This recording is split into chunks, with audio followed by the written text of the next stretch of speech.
Good morning all my dear students. तो पिछले lecture में हम लोग ऑक्सीडेशन स्टेट से रिलेटेड प्रॉब्लम्स को डिस्कस कर रहे थे, जिसमें मैं आपको कुछ प्रॉब्लम्स को कराया भी था लेक्चर में और साथ में कुछ प्रॉब्लम्स आपको होमवर्क भी दिया था, राइट।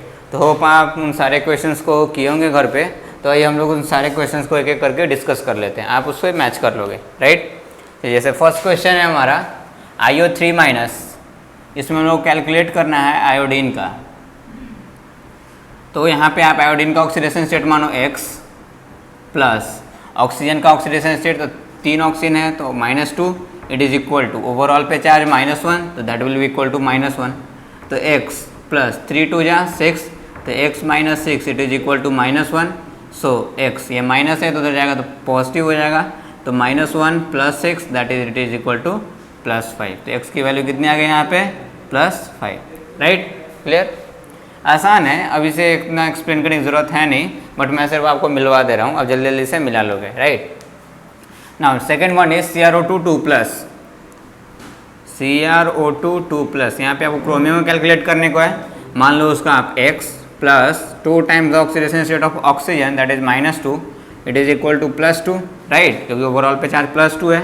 तो X -4 it is equal to +2, ये माइनस उधर जाएगा तो पॉजिटिव हो जाएगा। तो X is equals to +2 + 4 that is X is equals to +6, right. Chromium का CrO2 2+ में कितना ऑक्सीडेशन स्टेट आ गया +6, right. Now problem number 3 ClO-। Chlorine का यहाँ पे कैलकुलेट करने को है। आप इसका मान लो X, ऑक्सीजन का हो गया आपका -2, तो -2 इट इज इक्वल टू -1, क्योंकि ओवरऑल पे चार्ज है कितना हमारा -1, ये माइनस उधर गया तो पॉजिटिव, तो X is equal to -1 + 2 that is equal to basically +1, right. ये भी हो गया आपका। Now next one, fourth number. Fourth में क्या है आपका ClO2-। तो क्लोरीन के यहाँ पे ऑक्सीडेशन स्टेट मान लो आप X, यहाँ पे 2 ऑक्सीजन है तो +2 into oxidation state of oxygen is -2, it is equal to -1। तो X प्लस 2 2 जा -4, the X -4 is equal to -1। अगर यहाँ माइनस हो जाएगा तो पॉजिटिव हो जाएगा, तो X इज इक्वल टू -1 + 4, तो X is equal to +3, this is the oxidation state, right. Clear, आसान है सारा। प्रॉब्लम नंबर फिफ्थ में हमारा क्या चीज़ HSO4-। यहाँ पे कैलकुलेट करना है सल्फर का। आप हाइड्रोजन देख लो, यहाँ पे मेटल के साथ नहीं जुड़ा हुआ है, मतलब +1 ऑक्सीडेशन स्टेट लेंगे इसका, तो +1 सल्फर का निकालना है, तो X plus 4 times of oxidation state of oxygen that is -2, it is equal to -1, right. तो +1 + X -8 is equal to -1, -8 + 1 that is -7, तो X -7 it is equal to -1, -7 उधर गया तो प्लस हो गया, तो X is equal to -1 + 7, so X is equal to +6, right. Calculate हो गया यहाँ पे। Now problem number 6 HPO2 2-। HPO2 2-, right. यहाँ पे फॉस्फोरस से कैलकुलेट करना है, तो हाइड्रोजन का फिर से मेटल के साथ नहीं जुड़ा हुआ है दैट इज +1, तो यहाँ पे हो गया इसका +1 प्लस फॉस्फोरस का मान लो आप X plus 2 times of oxidation state of oxygen -2, it is equal to -2। Now +1 + X -4 it is equal to -2, -4 + 1 that is -3, तो X -3 it is equal to -2, minus हो जाएगा उधर तो पॉजिटिव हो जाएगा, तो X is equal to -2 + 3, so X की value यहाँ पे कितनी आ गई +1, राइट। नेक्स्ट वन 6 हो गया ये। 7 HV2O7 3-। वेनेडियम का यहाँ पे कैलकुलेट करने को है। हाइड्रोजन फिर से हमारा किसी मेटल के साथ नहीं जुड़ा हुआ है दैट इज +1। वेनेडियम को हम लोग मानेंगे X, लेकिन 2 वेनेडियम है इसलिए +2X। ऑक्सीजन का हो गया हमारा कितना 7 ऑक्सीजन है -2, it is equal to overall पे charge -3, right. That is +1 + 2X, 7 2 जा 14 that is -14, it is equal to -3, right. तो ये हो गया आपका -14 + 1 दैट इज -13, तो 2X -13 it is equal to -3, -13 उधर जाएगा तो प्लस हो जाएगा, तो 2X इज इक्वल टू -3 + 13, तो 2X इज इक्वल टू हो गया बेसिकली आपका 10, और X इज इक्वल टू हो गया आपका 10/2 दैट इज +5, राइट। आसान है सारा, कुछ करने की ज़रूरत ही नहीं है इसमें। Problem number 8, MnO4 -2, MnO4 -2 manganese का कैलकुलेट करना है। मान लो आप x plus 4 times of oxidation state of oxygen that is -2, it is equal to -2, that is x 4 2 या 8 that is -8, it is equal to -2। यहाँ -8 उधर गया तो प्लस हो गया, तो x is equal to -2 plus 8, that means x की value यहाँ से कितनी आ गई, तो आपकी +6, राइट। तो ये 8 हो गया। नाउ नेक्स्ट,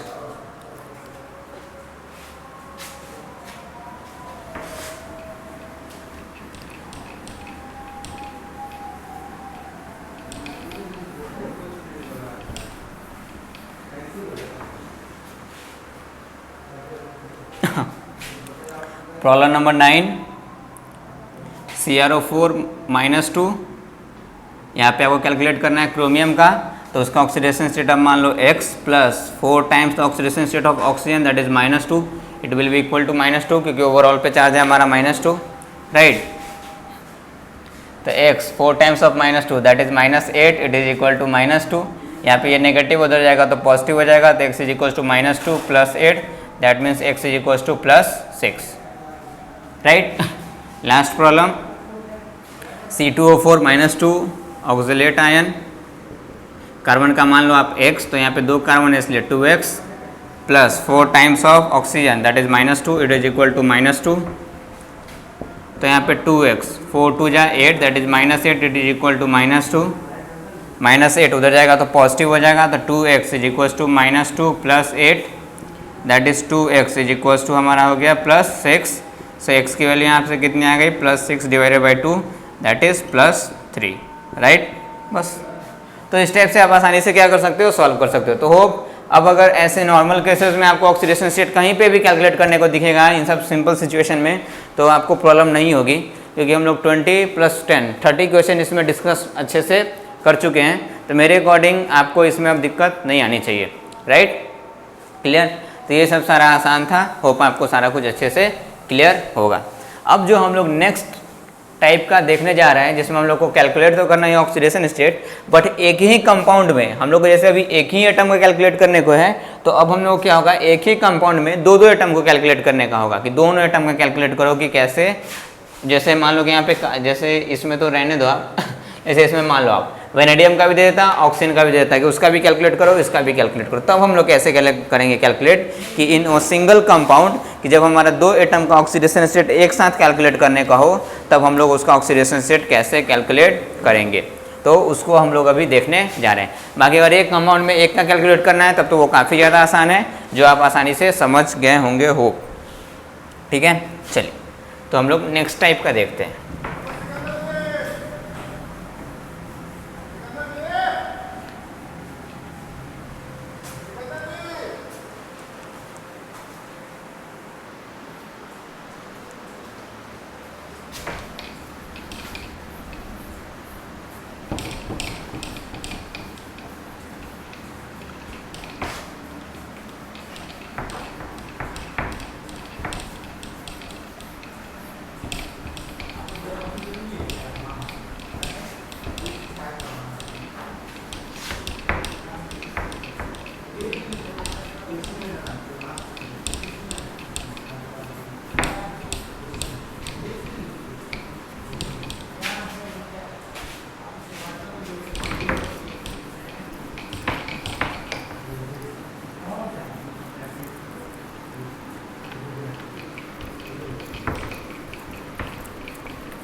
चलिए देखिए, हम लोग देखते हैं, जिसमें एक ही कंपाउंड में multiple atom, more than one atom का आपको ऑक्सीडेशन स्टेट कैलकुलेट करना पड़ेगा।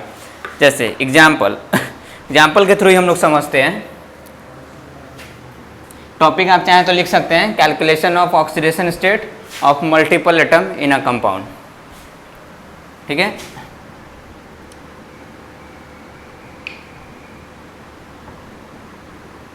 इसमें आपको नाइट्रोजन का भी कैलकुलेट करना है और क्लोरीन का, दोनों का कैलकुलेट करना है, ठीक है।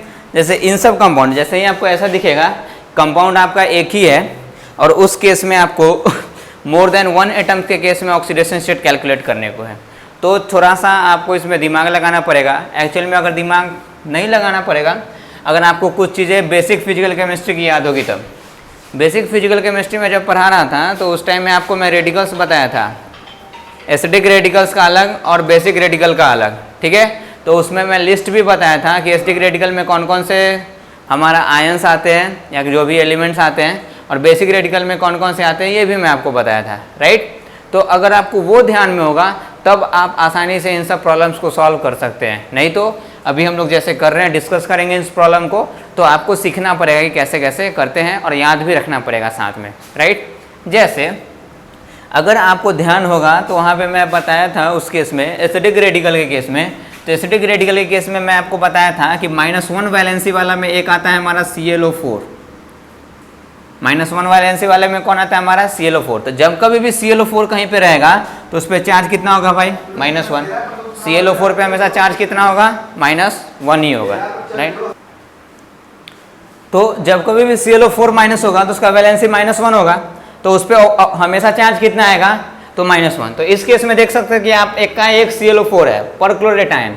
तो क्या करेंगे, जब भी ऐसा हमारा दिखता है कंपाउंड जिसमें मोर देन 1 एटम का हम लोग को ऑक्सीडेशन स्टेट कैलकुलेट करना पड़ता है एक सिंगल कंपाउंड में, तो उस कंपाउंड को क्या करते हैं हम लोग, 2 पार्ट्स में ब्रेक करते हैं। कितने पार्ट्स में ब्रेक करते हैं, 2 पार्ट में ब्रेक करते हैं। और 2 पार्ट में कुछ यूं ब्रेक करेंगे हम लोग कि जो एक पार्ट में सिर्फ एक ही एटम का निकलने के लिए है। जैसे ब्रेक कुछ यूं करना है, अगर मैं इसको क्या कर दूं, ClO4 पे -1 चार्ज होता है, तो ClO4 को एक तरफ लिख दें, तो ClO4 अब अकेला NO हटा दिए हैं तो इस पे चार्ज लिखना पड़ेगा। चार्ज कितना होता है, -1, तो इधर में निकालना है क्लोरीन का।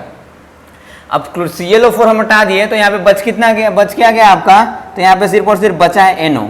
अब इस केस में निकालना है नाइट्रोजन का, चार्ज कितना होगा भाई NO पे, तो आप जरा खुद सोचो, इधर में यहाँ पे परक्लोरेट आयन पे ClO4 पे अगर -1 चार्ज होगा तो NO पे +1 चार्ज होगा, तभी तो +1 -1 ओवरऑल पे कोई चार्ज नहीं है, न्यूट्रल है। अरे हाँ या नहीं, यही बात होगी ना। तो अगर ClO4 पे -1 चार्ज, दैट मीन्स NO पे कितना हमारा चार्ज, +1। तो ऐसे कंपाउंड्स को जिसमें मल्टीपल एटम का ऑक्सीडेशन स्टेट कैलकुलेट करने को है, कंपाउंड को हम, मेरा फर्स्ट वर्क होता है कंपाउंड को 2 पार्ट में ब्रेक कर देना। ब्रेक कुछ यूं करेंगे कि दोनों पार्ट में एक एक एटम का ऑक्सीडेशन स्टेट कैलकुलेट करने वाला पार्ट आना चाहिए। जैसे अगर हम लोग ब्रेक यूं कर देते हैं कि O4 को एक तरफ ले लेते हैं, बाकी NOCl को एक तरफ ले लेते हैं, तो एक ही तरफ आ गया जिसमें नाइट्रोजन भी आ गया और क्लोरीन भी आ गया, मतलब उस, तो फिर से सेम बात ही हो गई ना, फिर से एक ही आयन हो गया, और उसके इसमें 2 एटम का निकालना है, तब कैलकुलेट करने में मुश्किल होगी, राइट। तो जब कभी भी वैसा कंपाउंड रहेगा जिसमें multiple atom, more than 1 atom, that is 2 atoms का ऑक्सीडेशन स्टेट कैलकुलेट करना पड़ेगा। The first work is to divide the compound into a cation and an anion। उसको एक कटायन और एक अनायन में डिवाइड कर देना है, और साथ में ये सोच करके डिवाइड करना है कि कटायन में भी एक का ऑक्सीडेशन स्टेट निकलने वाला है और अनायन में भी एक का। ऐसा नहीं कि कटायन में दोनों का आ जाए, अनायन में दोनों का, तब फिर से सॉल्व नहीं होने वाला, राइट। जैसे इस केस में हम लोगों ने क्या किया, NOClO4 को हम लोग को पता था कि ClO4 पे ऑलवेज चार्ज होता है -1, इसलिए हम लोगों ने उसको अलग कर दिया। जैसे ही ClO4 को अलग कर दिया तो बच गया NO। तो NO पे चार्ज हम लोग खुद से देख सकते हैं, क्योंकि इस पे चार्ज अगर -1 है तो NO पे चार्ज पक्का +1 होगा, तभी तो +1 -1 ओवरऑल पे चार्ज कितना है, 0। हाँ या नहीं, वही बात है। तो -1 चार्ज इधर, तो +1 चार्ज तो पक्का NO पे होगा। अब तो आसानी से दोनों को सॉल्व कर सकते हैं आप। एक बार इधर में लगाएंगे हमारा जो भी रूल है तो नाइट्रोजन का निकलेगा, एक बार इधर में लगाएंगे तो क्लोरीन का निकलेगा, दोनों का सॉल्व हो गया। तो नाइट्रोजन का इधर हमारे को पता नहीं ऑक्सीडेशन स्टेट, तो x मान लेंगे, प्लस ऑक्सीजन का ऑक्सीडेशन स्टेट कितना होता है हमारा, -2, तो -2 it will be equal to, इस पे ओवरऑल चार्ज कितना, +1, तो it will be equal to +1। तो x plus minus that is minus, it is equal to +1, ये माइनस है तो उधर जाएगा तो पॉजिटिव हो जाएगा, तो x is equal to +1 +2, that is x की वैल्यू यहाँ से कितनी आ गई, +3। तो नाइट्रोजन का ऑक्सीडेशन स्टेट यहाँ पे कितना कैलकुलेट होकर के आ गया है भाई, +3। अब सेकंड पार्ट में हम लोग लगा देंगे तो क्लोरीन का नहीं कैलकुलेट हो जाएगा क्या, आसानी से कैलकुलेट हो जागा, अरे होगा नहीं होगा। फिर से क्लोरीन का ऑक्सीडेशन स्टेट हम लोग मान लेंगे x plus 4 times the oxidation state of oxygen, जो कि है -2, it will be equal to -1, होगा कि नहीं होगा, क्योंकि ओवरऑल पे चार्ज कितना, -1। Now it is equal to x 4 times of -2 that is -8, it is equal to -1, तो x माइनस में उधर जाएगा तो पॉजिटिव हो जाएगा, तो -1 + 8 दैट इज x की वैल्यू यहाँ से कितनी आ गई आपकी +7। तो क्लोरीन का ऑक्सीडेशन स्टेट इसी कंपाउंड में कितना आ गया +7। समझ में आई बात? तो एक ही कंपाउंड में दोनों का हमारा कैलकुलेट हो गया कि नहीं हो गया? आसान सा है, थोड़ा सा चीज़ आपको ध्यान में रखना पड़ेगा कि कौन सा किस रेडिकल से बिलोंग करता था और किसका कितना चार्ज है। ये चीज़ आपको तब याद होगा अगर आप कंपाउंड्स का फॉर्मेशन बहुत सारा किए होगे, क्योंकि मैं वहाँ पे पढ़ाने के वक्त आपको बताया था कि कंपाउंड्स का फॉर्मेशन आप खूब सारा करोगे, जिस वजह से आपको वैलेंसी खुद ब खुद याद हो जाएगी। अगर वो आपको याद होगा तभी यह काम होगा। तो इसलिए मैं बताया था कि फिजिकल केमिस्ट्री जो भी है, आगे का जो भी चीज़ पढ़ना, बेसिक्स आपका नहीं क्लियर है, वो आपको 100% याद नहीं है, तो आगे चैप्टर पढ़ने में बहुत ही ज़्यादा मुश्किलें आने वाली। देखो आप यहाँ पे काम पड़ गया ना हमारा, ठीक है। तो अगर नहीं ध्यान है तो एक बार आप क्विक याद करेंगे सारे रेडिकल्स को कि किस पे कितना चार्ज नहीं चार्ज, देन इसको सॉल्व करेंगे, प्रॉब्लम सॉल्व होगी। मैं अब बहुत सारे क्वेश्चन इस पर प्रैक्टिस करवाऊँगा आपको। जैसे नेक्स्ट है हमारा एक प्रॉब्लम है आपका NH4 HSO4 सल्फर का और नाइट्रोजन का। फिर से ये कंपाउंड दिख रहा है आपको जिसमें multiple atom, more than one atom, that is 2 atoms का हम लोग को क्या कैलकुलेट करना है?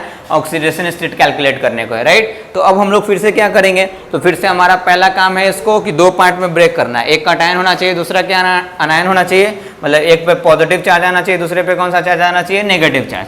अब जरा फिर से देखो, आप बोलोगे सर कैसे इस केस में डिवाइड करें? वापस से याद रखना है हम लोग को वही चार्ट जो मैं आपको बनवाया था, उसमें अगर आपको ध्यान होगा तो बेसिक रेडिकल में बनवाया था। बेसिक रेडिकल में +1 वैलेंसी वाले में मैं आपको अमोनियम आयन लिखवाया था, NH4 वैलेंसी +1। तो NH4 जब भी होगा तो चार्ज उस पर कितना होगा? +1। और नहीं तो अगर आपको एसिडिक रेडिकल वाले में ध्यान रखना है तो उसमें भी मैं आपको -1 वाले में लिखवाया हूँगा, HSO4 बाइसल्फेट आयन, राइट। तो इसका पे -1। तो कभी भी NH4 टूटेगा तो उस पर +1 चार्ज होगा, या फिर HSO4 टूटेगा तो -1। कोई एक भी आपको याद होगा, प्रॉब्लम सॉल्व हो जाएगा ये। तो अब क्या करो, आप इसको 2 पार्ट में ब्रेक करो। हम लोग NH4 वाले को ही याद रख के चलते हैं नाउ। तो एक तो हमारा टूट गया NH4, राइट। अब NH4 पे चार्ज कितना? +1, क्योंकि उस टाइम वैलेंसी में मैं आपको बताया था +1। नाउ इस केस में कैलकुलेट करना है नाइट्रोजन को। बच गया पार्ट कौन सा? तो बच गया आपका बेसिकली HSO4। नाउ इस केस में कैलकुलेट करना है सल्फर का। अब इस पे अगर चार्ज तो आपको देना पड़ेगा ना, NH4 पे +1 चार्ज, तो इस पे कितना चार्ज? -1।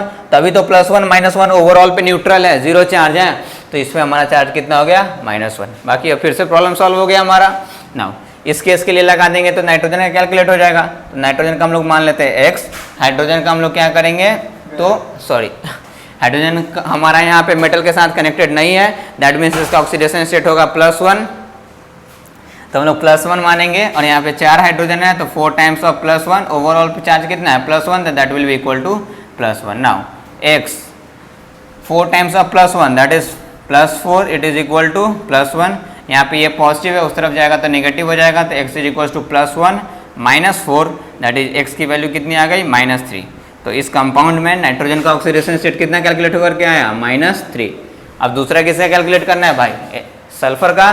फिर इस कंपाउंड में लोग लगा सकते हैं हाइड्रोजन, यहाँ पे ना ही मेटल से कनेक्टेड है तो +1 वैलेंसी ही होगा, तो इट इज़ +1।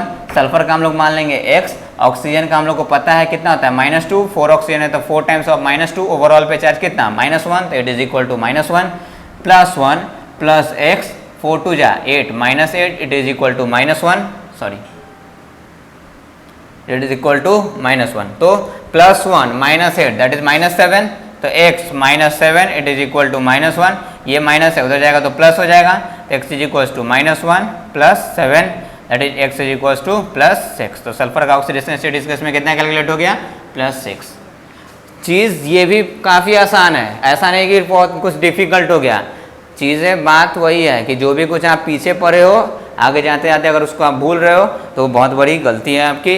अभी करंट में जो चीज़ पढ़ रहे हैं वो तो सब लोग याद रखते हैं, बैकअप पीछे का चीज़ जो है उसको कितने लोग याद रखते हैं, कितना टाइम रिवाइज करते हैं, यही मोस्ट इंपॉर्टेंट पार्ट है। ठीक है, तो अगर पीछे का चीज़ आपको याद होगा तो ये आसानी से सॉल्व होगा। मैं और भी इस पर प्रॉब्लम्स अभी आपको करवा रहा हूँ। ठीक है, चलिए देखिए जैसे नेक्स्ट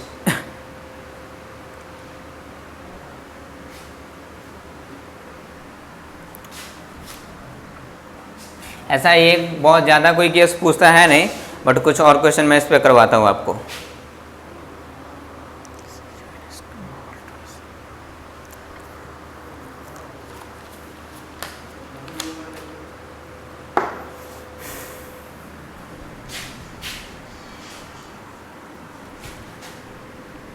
CONH2 होल ट्वाइस।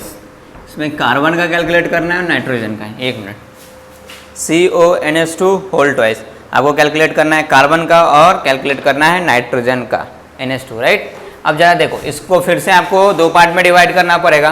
तो इसको हम लोग कैसे दो पार्ट में डिवाइड करेंगे, तो जो NH2 होता है, जरा आप ध्यान से देखेंगे, अगर आपको नहीं भी याद होगा तब भी प्रॉब्लम सॉल्व होगी। जैसे अगर नाइट्रोजन की बात करें जब हाइड्रोजन के साथ जुड़ा हुआ रहता है तो NH3 ये होता है बेसिकली आपका अमोनिया। तो NH3 है जब न्यूट्रल है, ठीक है। यहाँ पे NH3 तो नहीं है, NH2 है, मतलब दो हाइड्रोजन।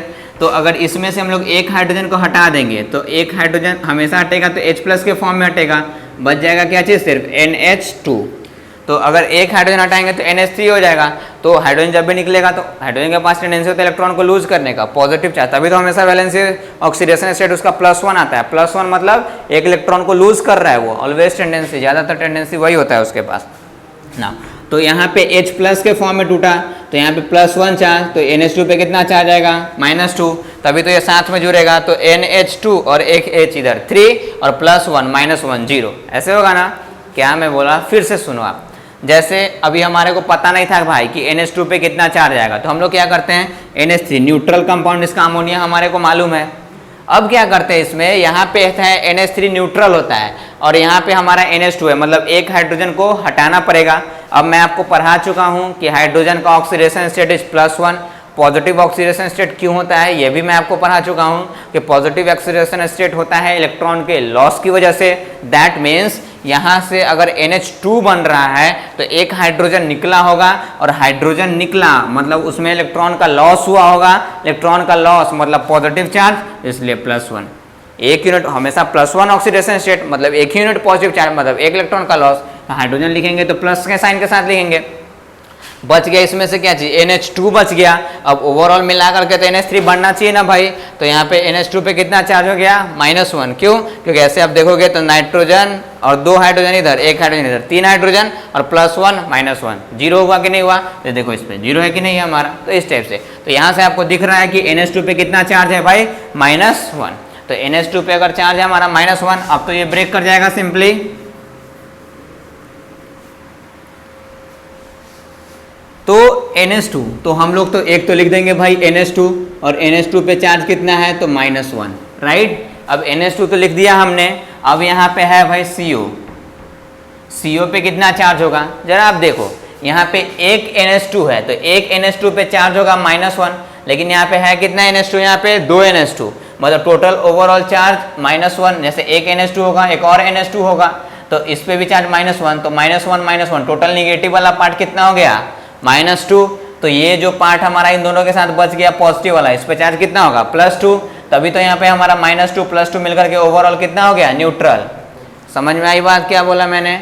एक NH2 पे चार्ज हमारा -1, अभी हम लोग जस्ट निकाले कितना NH2 है यहाँ पे भाई, तो 2 NH2 है। तो 2 NH2 है तो एक NH2 पे -1, तो 2 NH2 पे ओवरऑल मिला करके निगेटिव वाला पार्ट कितना हो गया, -2 हो गया। तो कटायन का भी चार्ज हमारा +2 होना चाहिए, तभी तो +2 -2 ओवरऑल न्यूट्रल, मतलब इस पे चार्ज कितना, +2। इधर कार्बन इधर नाइट्रोजन, सॉल्व हो जाएगा नहीं होगा। अब अगर नहीं सॉल्व होगा तो आप बेवकूफ़ हो, ठीक है। तो अब आसानी से सॉल्व हो जाएगा। तो इस केस में हम लोग क्या कर सकते हैं, कार्बन, तो इसका मान लेंगे हम लोग ऑक्सीडेशन स्टेट X। यहाँ पे ऑक्सीजन का ऑक्सीडेशन स्टेट में आपको पढ़ा चुका हूँ, that is -2, that is -2 it is equal to +2, क्योंकि चार्ज ओवरऑल पे है +2। ये नेगेटिव उधर जाएगा तो पॉजिटिव हो जाएगा, तो x इज इक्वल टू +2, ये भी +2, दैट इज x की वैल्यू यहाँ पे कितनी आ गई, +4, राइट। तो यहाँ पे कार्बन का ऑक्सीडेशन स्टेट कितना, +4। सेकेंड है हमारा नाइट्रोजन का कैलकुलेट करना, नहीं कैलकुलेट होगा क्या, हो जाएगा। इसका मान लेंगे हम लोग x। हाइड्रोजन फिर से यहाँ पे मेटल के साथ नहीं कनेक्टेड है, मतलब इसका ऑक्सीडेशन स्टेट होगा +1। जब मेटल के साथ जुड़ा रहेगा तभी -1, तो यहाँ पे हो गया इसका +1, तो +2 times of +1 it is overall equal to how much, -1। So x +2 times 1 that is +2 it is equal to -1। यहाँ पे +2 उधर जाएगा तो नेगेटिव, तो x is equal to -1 -2। So x की वैल्यू यहाँ से कितनी आ गई, -3। तो नाइट्रोजन का ऑक्सीडेशन स्टेट यहाँ से कितना आ गया, -3। अरे क्लियर, समझ में आ रहा है, नहीं आ रहा है, नहीं आ रहा है तो आप पूछ सकते हो। पूछने का तरीका मैं आपको बता ही दिया हूँ कैसे।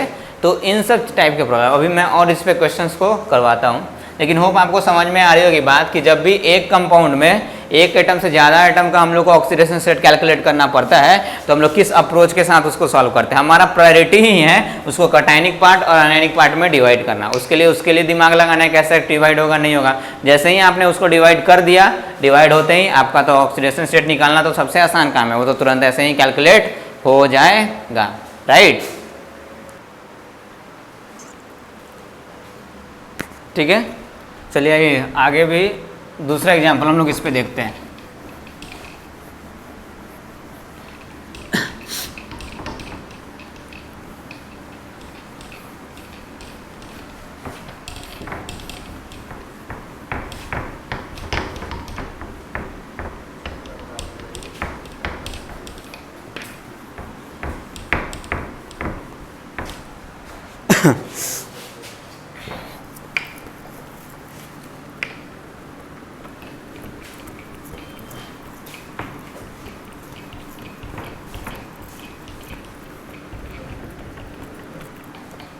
चलिए देखिए, जैसे मान लीजिए प्रॉब्लम है आपका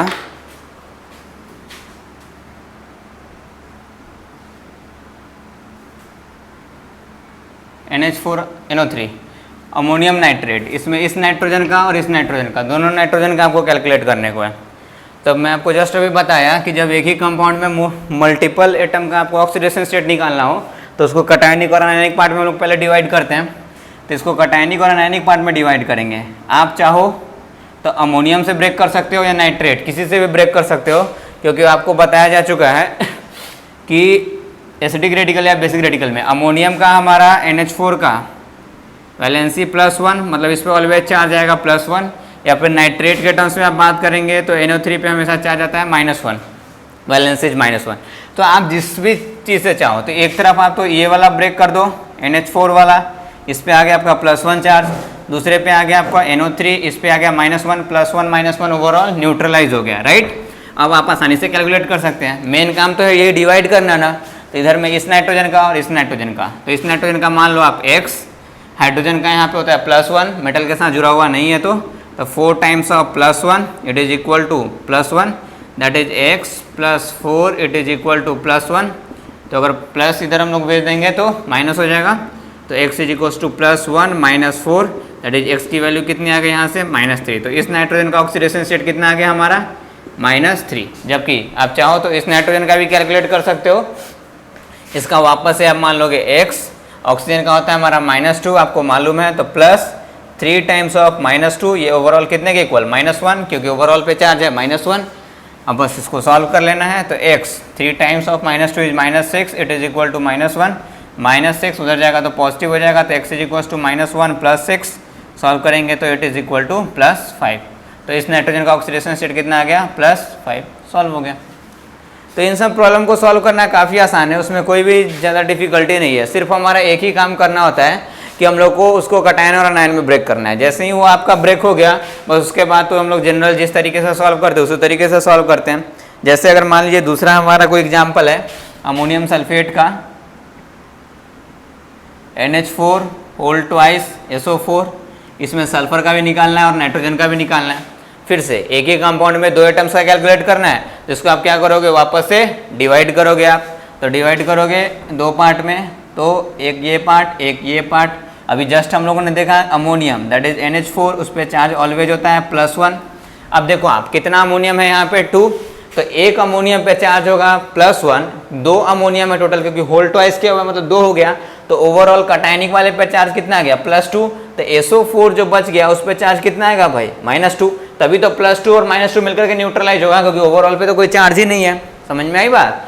एक अमोनियम पे +1, टोटल यहाँ पे 2 अमोनियम है, क्योंकि स्क्वायर में यहाँ पे 2 लिखा हुआ है, दैट मीन्स 2 अमोनियम आयन। तो एक कटायन पे हमारा +1 चार्ज, तो 2 पे हो गया +2, तो अनायन पे भी चार्ज -2 होना चाहिए, तभी ओवरऑल न्यूट्रलाइज हो गया। अब जैसे ही 2 पार्ट में ब्रेक कर गया, सॉल्व करना तो अब काफ़ी ज़्यादा आसान हो गया हमारा।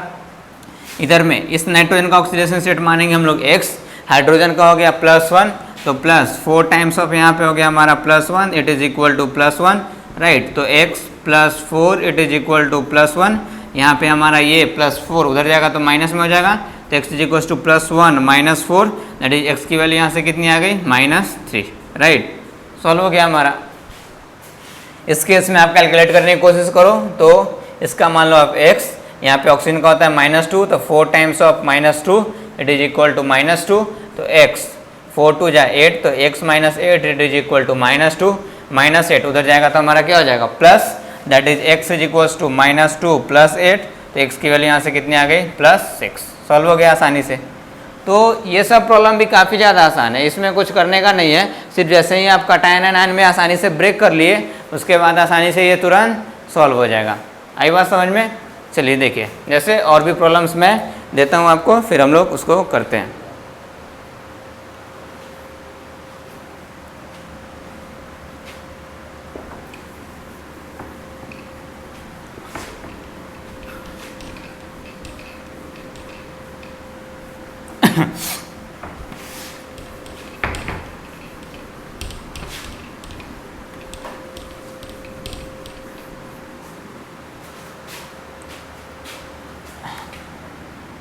जैसे फर्स्ट प्रॉब्लम है आपका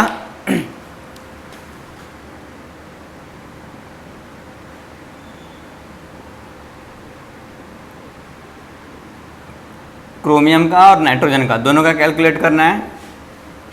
सेकंड है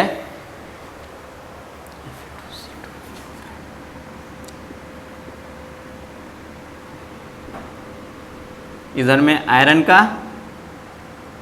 और कार्बन का दोनों का कैलकुलेट करना है।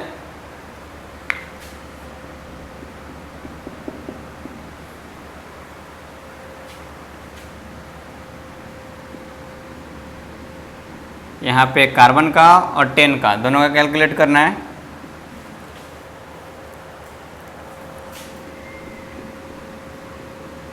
नाइट्रोजन का और कार्बन का दोनों का कैलकुलेट करना है।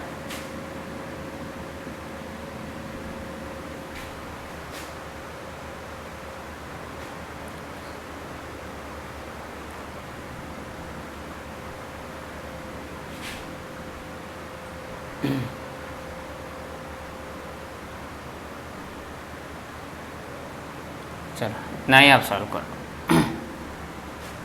आप खुद से पहले इसको ट्राई कीजिए, देन मैं आपको बताता हूँ, ठीक है। चलिए देखिए इधर आप, जैसे फर्स्ट प्रॉब्लम है आपका NH4 होल ट्वाइस Cr2O7, इसमें इसको भी फाइंड करने का, इसका भी फाइंड करने का। तो फर्स्ट वर्क हमारा होगा क्या कि इसको हम लोग क्या करेंगे, डिवाइड करेंगे कैटायन और एनायन में। ध्यान रखेंगे कि दोनों जिस दो एटम को कैलकुलेट करना है, एक कैटायन वाले में आए, एक एनायन वाले में आए। तो एक तो आपको अमोनियम पता है पहले से, कोई कन्फ्यूजन इसमें नहीं है, इस पर चार्ज होता है +1। बात आ गई यहाँ पे Cr2O7 की, तो Cr2O7 पे भाई चार्ज कितना होगा। अब जरा आप देखो, एक अमोनियम पे चार्ज होगा +1, टोटल कितना अमोनियम है होल ट्वाइस, दैट मीन्स 2।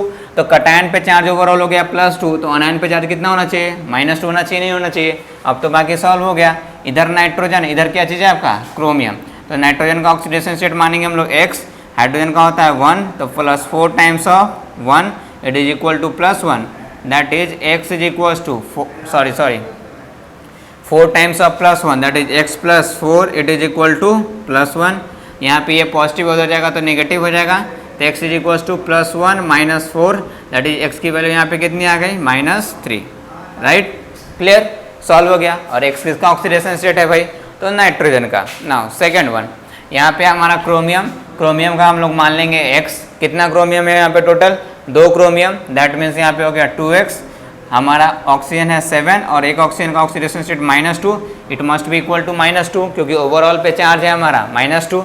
बस अब तो सॉल्व कर देना है इसको, that is 2x plus -7 times of -2 that is -14 it is equal to -2, that is ये निगेटिव है, उधर जाएगा तो हो जाएगा पॉजिटिव।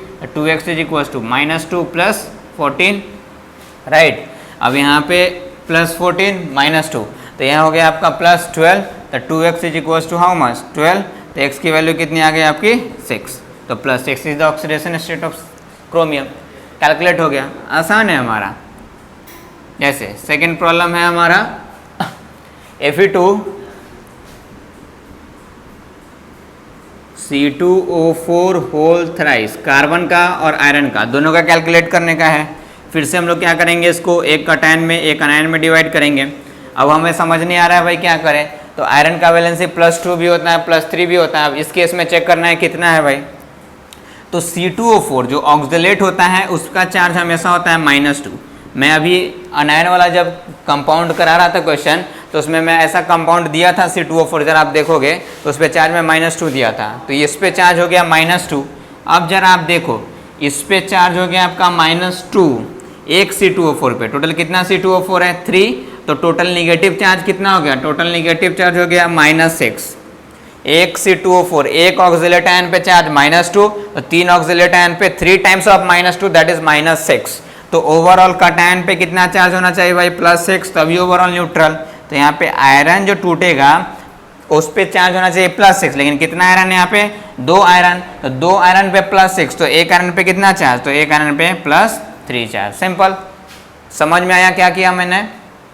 C2O4 ऑक्सीलेट आयन का चार्ज होता है -2, तो कितना C2O4 है हमारा 3, तो ओवरऑल निगेटिव वाला पार्ट कितना हो गया -6, तो पॉजिटिव वाला पार्ट +6 होना चाहिए, तभी तो ओवरऑल पे कोई चार्ज नहीं है, 0 है, न्यूट्रल है। अब यहाँ पे कटायन पे चार्ज होना चाहिए +6, यहाँ पे 2 आयरन है, तो एक आयरन पे +6 तो नहीं होगा, 2 आयरन है तो दोनों पे डिस्ट्रीब्यूट होगा, तो एक आयरन पे कितना आएगा +3 आएगा, राइट। तो इस टाइप से हम लोग डिस्ट्रीब्यूट कर लिए, क्योंकि चार्ज अगर आप सही नहीं डालोगे, तो चार्ज नहीं सही डालोगे तब तो ऑक्सीडेशन स्टेट ही गलत निकल जाएगा हमारा, तो चार्ज सही डालना बहुत ज़्यादा ही ज़रूरी है, राइट। तो अब हम लोग सॉल्व कर सकते हैं। यहाँ तो आयरन का सिंपली दिख रहा है कि चार्ज ही है +3, तो मैं आपको बताया था कि आयन के केस में जो चार्ज होता है वही उसका ऑक्सीडेशन स्टेट इसी का निकालना है, और इसके यहाँ +3, तो ऑक्सीडेशन स्टेट यहाँ है तो इसका +3 डायरेक्टली दिख ही रहा है, कोई प्रॉब्लम ही नहीं है इसमें। बाकी इधर फाइंड करना है हम लोग को कार्बन का, तो यहाँ पे फिर से कंपाउंड है तो मान लेंगे हम लोग x, एक कार्बन का x, तो 2 कार्बन का कितना हो गया 2x, ऑक्सीजन का होता है हमारा -2, तो +4 times of -2 it will be equal to -2 के इक्वल में होगा, तो 2x 4 2 जा -8 इट इज इक्वल टू -2, तो 2x इज इक्वल टू -8 उधर गया तो +8, तो -2 + 8 दैट इज ये हो गया आपका +6, तो x की वैल्यू यहाँ पे कितनी आ गई आपकी +3, तो x का वैल्यू यहाँ पे कार्बन का ऑक्सीडेशन स्टेट निकल गया +3। क्लियर, आसान है सारा, इसमें कोई प्रॉब्लम वाली बात नहीं है हमारी, ठीक है। Next third number, SnC2O4 carbon का और टिन का दोनों का कैलकुलेट करने को है हम लोग को। फिर से अभी जस्ट हम लोगों ने देखा कि इसको 2 पार्ट में ब्रेक करना पड़ेगा, और एक पार्ट में हमारा C2O4 आया है, उस पर चार्ज कितना है आपका -2, तो बिना आंख मूंदे इसको कर देना है, C2O4 चार्ज हो गया -2, इसमें इसका कैलकुलेट कर लेंगे। बच गया क्या चीज़ Sn, तो निगेटिव वाला पार्ट पे -2, तो पॉजिटिव वाला पे पार्ट पे कितना +2, तो अब 10 का तो डायरेक्टली ही निकल गया, क्योंकि उस पर जो चार्ज होगा वही उसका ऑक्सीडेशन स्टेट हो जाएगा, तो इस पर चार्ज है +2, सो +2 is the oxidation state of 10। यहाँ पे इसका निकालना है, तो अभी जस्ट हम लोगों ने निकाला था, सेम प्रोसेस करेंगे तो कार्बन का यहाँ पे ऑक्सीडेशन स्टेट आ जाएगा +3, राइट। एनी कन्फ्यूजन नहीं होनी चाहिए, राइट, ठीक है। उसके बाद नेक्स्ट है हमारा HCN, तो देखिए इधर, तो ये थोड़ा सा जो है ना ये डिफरेंट टाइप का है, ठीक है, हल्का सा, मतलब कई होता है नहीं है कि जनरल जो यहाँ पे रूल हमारा फेल कर जाता है, तो वो हमारा है ये HCN। इसको आप अगर डिवाइड करोगे, यहाँ पे कार्बन का और नाइट्रोजन का निकालना है, तो H+ तो अलग टूट करके निकल जाता है और CN- अलग टूट करके निकल जाता है, ठीक है। CN- अलग टूट करके निकल जाता है, H+ अलग टूट करके निकल जाता है। अब देखिए हम लोग को तो कैलकुलेट करना है कार्बन का और कैलकुलेट करना है नाइट्रोजन का, दोनों का दोनों हमारा क्या हो गया, एक ही तरफ आ गया, मतलब यार कोई तो प्रॉब्लम इधर में है हमारा, मतलब गड़बड़ हो गया। तो एक तो आप कर सकते हो कि जो नाइट्रोजन अकेला होता है, अकेला नाइट्रोजन, अगर आपको याद होगा मैं पढ़ाया था, तो उसमें अकेला नाइट्रोजन जो मैं लिखा था नाइट्राइड, वो -3 वाले वैलेंसी में लिखा था। तो एक तो आप कर सकते हो क्या कि नाइट्रोजन को अकेला तोड़ दो और Hc को एक साथ तोड़ दो, तो नाइट्रोजन को अगर आप अकेला ब्रेक कर दो और Hc को आप अकेला ब्रेक कर दो, ठीक है। अब चार्ज की अगर बात करें तो एक नाइट्रोजन पे चार्ज है -3, तो अगर इस नाइट्रोजन पे चार्ज -3, तो इन दोनों को मिलाकर के जो कटायन बनेगा उस पर चार्ज कितना +3 होना चाहिए, नहीं होना चाहिए। अब नाइट्रोजन का ऑक्सीडेशन स्टेट तो डायरेक्टली दिख गया, अकेला है तो इस पर जो चार्ज होगा वही इसका ऑक्सीडेशन स्टेट -3। और इस केस में कार्बन का हम लोग को कैलकुलेट करना है, और ये जुड़ा हुआ है हाइड्रोजन के साथ, तो हाइड्रोजन मेटल के साथ तो जुड़ा नहीं है जो -1 लेंगे, नॉन मेटल है कार्बन, तो यहाँ पे +1 लेंगे तो +1 + x it is equal to +3 होगा। तो यहाँ पे x ये प्लस में उधर जाएगा तो माइनस में, तो +3 - 1, तो x का वैल्यू कितना आ गया +2। तो कार्बन का हमारा आ गया +2 और नाइट्रोजन का यहाँ पे आ गया हमारा -3। तो अगर ये चीज़ आपको ध्यान रहेगा तो इस टाइप से सॉल्व हो जाएगा। लेकिन एक्चुअल में ये जो मैंने डिवाइड किया है कि Hc पे +3 चार्ज और N पे -3 चार्ज, ये डिवीज़न, ये ब्रेकिंग रॉन्ग है, ये बिल्कुल सरासर गलत है, ऐसा नहीं होता है। तो जब मैं स्पेशल एग्जांपल या कुछ अलग एग्जांपल्स बताऊंगा जो चीज़ इन सारे रूल्स को नहीं फॉलो करके कुछ अलग रूल फॉलो करते हैं, तो उन सब में जब केस बताऊंगा तो उस केस में मैं आपको SCN वाले को फिर से इंट्रोड्यूस करूंगा। तो होप आपको ये सब सारी चीज़ें समझ में आई होंगी, जिसमें हम लोग को एक ही कंपाउंड में मोर देन 1 एटम का ऑक्सीडेशन स्टेट कैलकुलेट करने को होता है। तो उस केस में करना कुछ नहीं है, सिर्फ हम लोग को एक कटायनिक और अनायनिक पार्ट में डिस्ट्रीब्यूट करना है, और डिस्ट्रीब्यूशन कुछ इस टाइप से करना है कि एक एटम जिसका निकालना है वो कटायनिक पार्ट में आ जाए और दूसरा एटम जिसका ऑक्सीडेशन स्टेट निकालना है वो अनायनिक पार्ट में आ जाए। जैसे ही आप डिवाइड करके चार्ज सही पुट कर दोगे उसके बाद आंसर तो यूँ आ जाएगा। तो ये थोड़ा सा अलग टाइप का क्वेश्चन था, तो आप इसको क्या करोगे, अच्छे से देखोगे, अच्छे से रिवाइज करोगे और दोबारा भी इन सारे क्वेश्चन को एक बार तो इधर से सीखे ही आप दोबारा भी खुद से प्रैक्टिस करने की कोशिश करोगे। Right, clear. तो होप आई थिंक आपको ऑक्सीडेशन स्टेट ये सब कैलकुलेट करना अच्छे तरीके से आ रहा होगा।